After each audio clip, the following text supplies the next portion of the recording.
let me go ahead and get started as we try and stay close to on time for the program.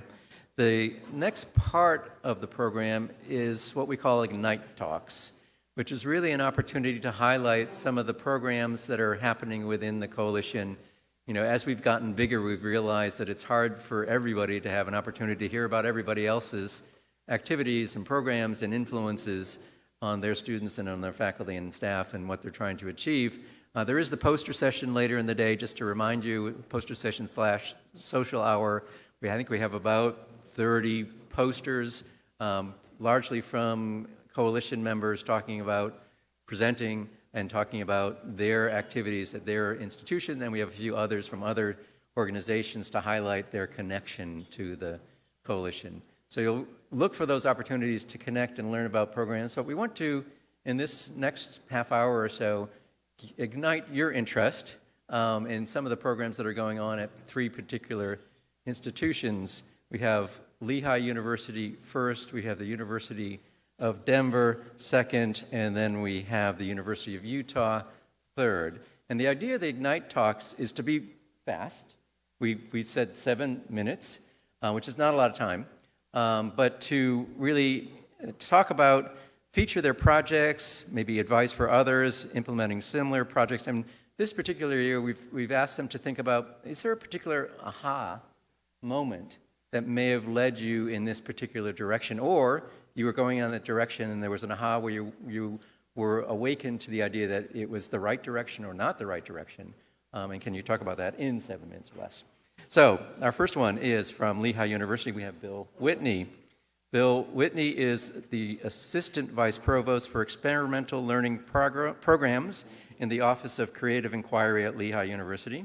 In this role, Bill champions programs and initiatives that give Lehigh students unique and best-in-class opportunities to apply and engage their classroom learning in real-life, impact-focused environments.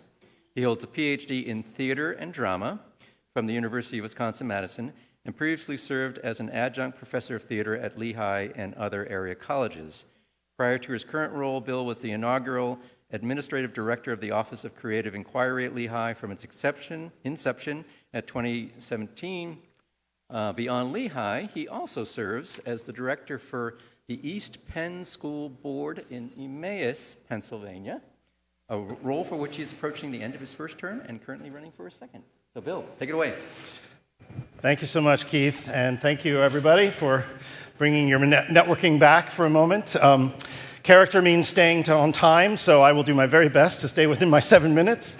And I'm sorry to say that my colleague who was supposed to be here presenting with me, Michelle Spada, she is in Miami, but she developed a bug overnight, so blame the horrible Miami weather for that. So, but she was supposed to be here with me, but I'm happy to say that if I leave off details in this 7 minutes, we do have 2 outstanding undergraduate students from Lehigh who will be presenting our poster later today. So I hope that, I'm certainly open to fielding questions about our initiative, but also you can engage them later.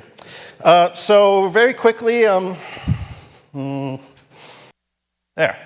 thank you. All right, so very quickly, Lehigh University, if you're not familiar, we are an institution, private institution in Bethlehem, Pennsylvania. Looks like this all the time, sunny and blue skies. Yep. But we are about a mid-sized institution, about 5,700 undergraduates and about 1,800 graduate students, founded 150 plus years ago as an institution for engineers to engage with the humanities and liberal arts. Now has evolved into an institution with 5 colleges: engineering, business, health, arts and sciences, and College of Education, which is graduate only. So Lehigh 360, when our office, the Office of Creative Inquiry, started in 2017, we had a mandate to do a couple of different things, and one of them was to really try to unite the college structure at Lehigh under the high-impact programs that are being offered to all Lehigh students, but for which there was really no organized way for students to find opportunities at Lehigh. There was no place for them to go and find information about the various high-impact programs that they could participate in.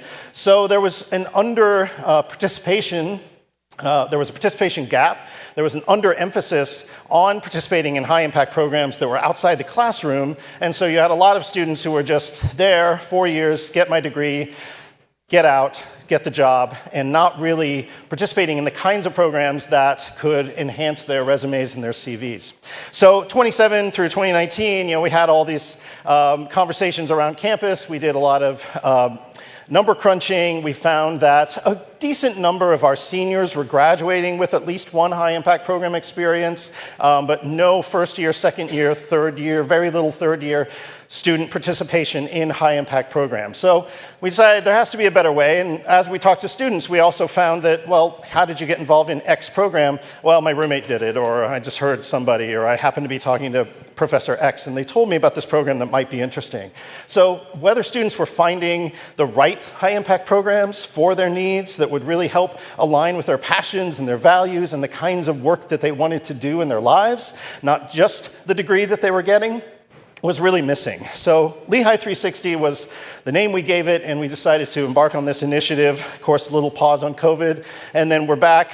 We hired Michelle, my colleague, as a program manager a couple of years ago to really bring the initiative to life, and that's where we are today.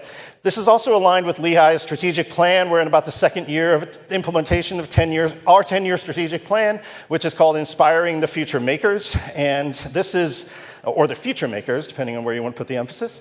And this is really, there's a lot of the foundational initiatives that you can see here that align very well with doing work outside the classroom that's highly engaged, project-based perhaps, or internships or research, the kind of highly engaged work that really can build students' portfolios of accomplishment.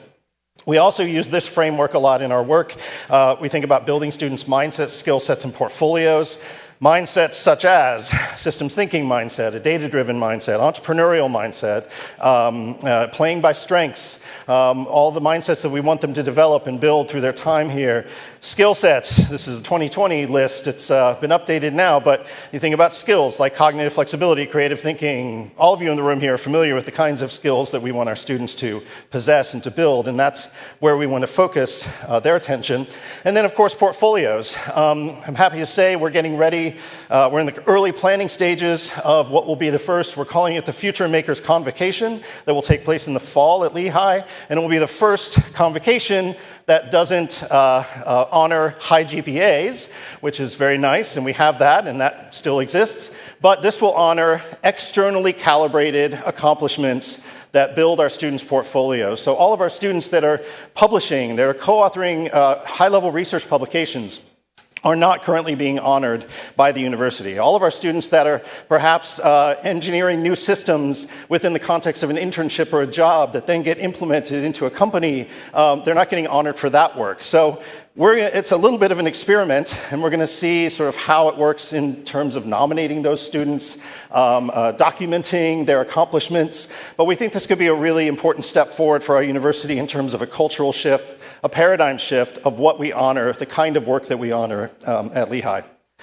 So this is, again, sort of recap of what this is. High-impact programs, we know we have a lot of them. And the handout that you have in your folders is really just a reference point. It's our current, always dynamically evolving list of, right now, around 45 or so programs that we have identified as high-impact. And not nearly enough time here to parse that definition and what it all means. Happy to have those conversations in terms of how we are framing out high-impact programs. But those are the programs that we've identified so far, and there's more coming to us all of the time. So this is the menu of options that we started with, and then there it is.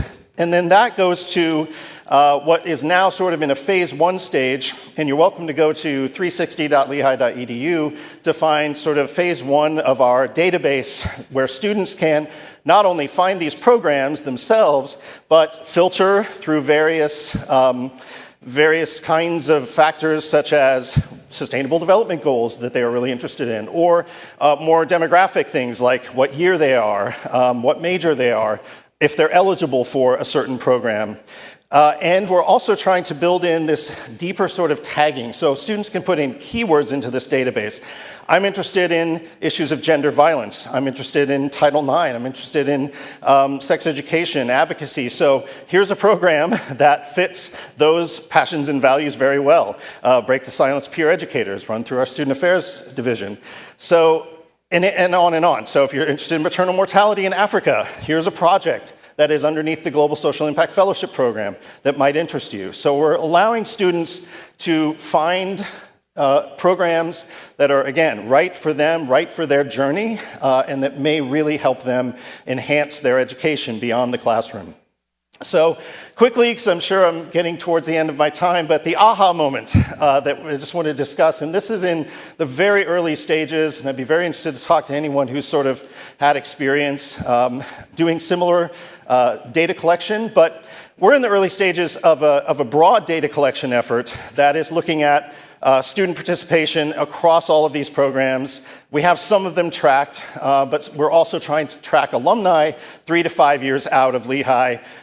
Which programs did they participate in? How did that influence their journey? Things like satisfaction in their current work, engagement in their lives, those sorts of things. Right? We're doing that sort of broad-based data collection, but a more specific avenue that we have been considering and looking at very closely is the idea of work-study students. So work-study students, here's the numbers at Lehigh, about 22%, 1,700 students qualify for work-study. And currently, of these 45-plus programs on this menu, only one allows students to utilize work-study to participate in that program. Now, some of them are credit-bearing, so obviously that's a different animal, but there are many that are not, and that could incorporate work-study opportunities into these programs to make work-study more meaningful, more impactful, and that's just not something that's really being attended to at Lehigh currently. And here's, nationwide work study. We know there's tons of students involved in work study. So how can we leverage that not only to help those students qualifying for work study make more meaning out of their opportunities, but also, of course, to help with the financial piece. And this is another part of our broad data collection, is that we're trying to figure out what are the financial factors that stop Lehigh students from participating in many of these programs. And we know there are very real ones for many of our students. So how do we help them with that? One pathway could be to utilize work study as a way to get students to participate and not to have to worry about the financial consequences. Many of the programs on this list that we've been finding cost an awful lot to participate, some of them $10,000 or more. And so that's obviously not attainable for many of our students. So is work study a possible pathway to help some of those students qualify for these programs and participate and get more time out of their work study experience? It could be. There's obviously other avenues that we're pursuing in terms of whether the university offers funding for experiential learning. We've been playing around with a couple of pilots with a couple of cohorts of students to see what happens if we do offer kind of X dollars to a student to participate in an experiential learning program, see if that works, how they utilize it. So these are all things that, again, we're in the very early stages of thinking about, but inspired by the work of the Coalition and inspired by where we already are with Lehigh 360, we're really excited to see how this develops and how we can make it work for all Lehigh students. So thank you very much. Appreciate the time.